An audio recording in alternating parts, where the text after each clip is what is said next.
ध्वस्त यरूशलेम का शोक गीत, आसाफ का भजन। हे परमेश्वर, तेरे अधिकार क्षेत्र में विधर्मी घुस आए हैं। उन्होंने तेरे पवित्र भवन को अपवित्र कर दिया है। उन्होंने यरूशलेम को खंडहर बना दिया है। उन्होंने तेरे सेवकों की लाशों को आकाश के पक्षियों का आहार बनने के लिए, तेरे भक्तों का मांस पृथ्वी के पशुओं को खाने के लिए दिया है। यरूशलेम के चारों ओर उन्होंने उनका रक्त पानी के समान बहाया है। उन्हें मिट्टी देने वाला कोई नहीं है। हम पड़ोसी देशों की निंदा के पात्र बन गए हैं। हम चारों ओर की कौमों के लिए उपहास और तिरस्कार के पात्र हैं। हे प्रभु, कब तक?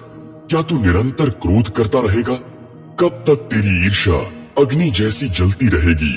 उन राष्ट्रों पर जो तुझको नहीं जानते, उन राज्यों पर जो तेरा नाम ही नहीं लेते, अपना क्रोध उंडेल। उन्होंने तेरी प्रजा इज़राइल को निगल लिया है, उसके निवास स्थान को उजाड़ दिया है। हमारे पूर्वजों के अधर्म को हमारे विरुद्ध स्मरण न कर। तेरी दया हमें शीघ्र उपलब्ध हो, क्योंकि हमारी बहुत दुर्दशा की गई है। हे हमारे उद्धारकर्ता परमेश्वर, अपने नाम की महिमा के लिए हमारी सहायता कर। अपने नाम के निमित्त हमें मुक्त कर और हमारे पापों को ढांप दे। क्यों राष्ट्र ये कहें, उनका परमेश्वर कहाँ है?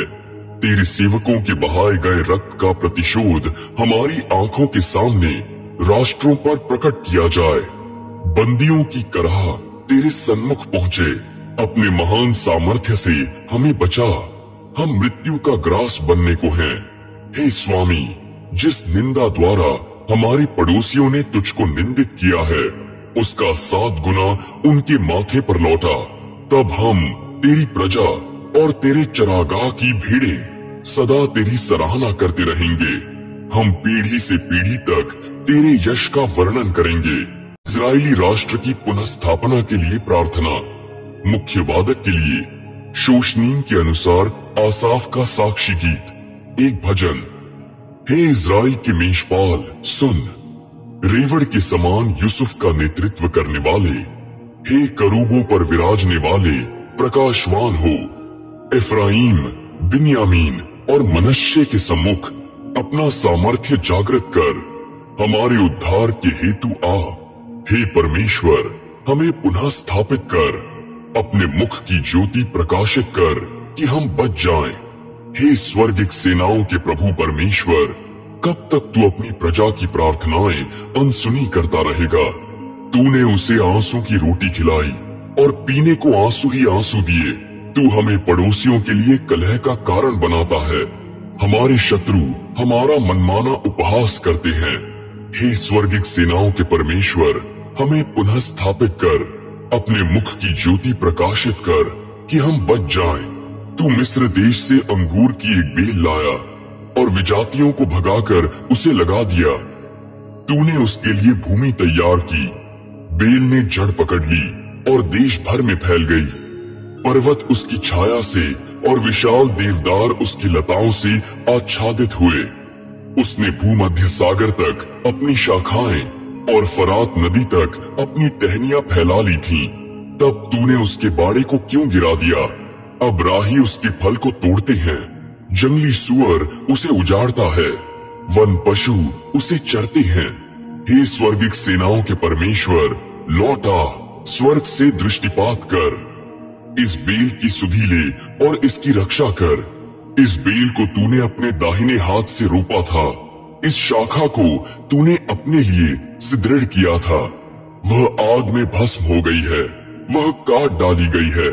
शत्रु तेरे मुख की ताड़ना से नष्ट हो जाएं, पर तेरी दाहिनी ओर के कृपा पात्र पर तेरा वरद हस्त रहे। उस व्यक्ति पर रहे जिसे तूने अपनी सेवा के लिए सबल किया है।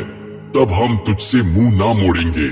हमें जीवन प्रदान कर और हम तेरा नाम लेंगे। हे स्वर्गिक सेनाओं के प्रभु परमेश्वर, हमें पुनः स्थापित कर। अपने मुख की ज्योति प्रकाशित कर कि हम बच जाएं। परमेश्वर की भलाई और इज़राइल का हट। मुख्य वादक के लिए गीत के अनुसार आसाफ का। उच्च स्वर में परमेश्वर का गीत गाओ, वह हमारी शक्ति है। याकूब के परमेश्वर का जय जयकार करो। गीत गाओ, डफ और सितार के साथ मधुर वीणा बजाओ। नवचंद्र के दिन नरसिंघा बजाओ। पूर्णिमा को यात्रा पर्व मनाओ। यह इज़राइल के लिए संविधि है, याकूब के परमेश्वर का आदेश है। जब वह मिस्र देश से निकला, तब यूसुफ के कुल में यह साक्षी स्थापित की थी। मैंने ऐसी भाषा सुनी जिसे मैं नहीं जानता था। मैं प्रभु ने तेरे कंधों को भार मुक्त कर दिया है। तेरे हाथ टोकरियों से मुक्त हो गए हैं। तूने संकट में मुझे पुकारा और मैंने तुझे बचाया। मैंने गर्जन के गुप्त स्थान से तुझे उत्तर दिया। मैंने मरीबा के झरने पर तुझे परखा। हे मेरी प्रजा, सुन, मैं तुझे सचेत करता हूँ। ओ इज़राइल, भला हो कि तू मेरी बात सुने। तेरे मध्य में किसी पराये देवता की आराधना न की जाए। तू किसी अन्य ईश्वर की वंदना न करना। मैं ही प्रभु तेरा परमेश्वर हूँ। मैंने ही तुझे मिस्र देश से निकाला था। अपना मुंह खोल और मैं उसे भर दूंगा। किंतु मेरी प्रजा ने मेरी वाणी नहीं सुनी।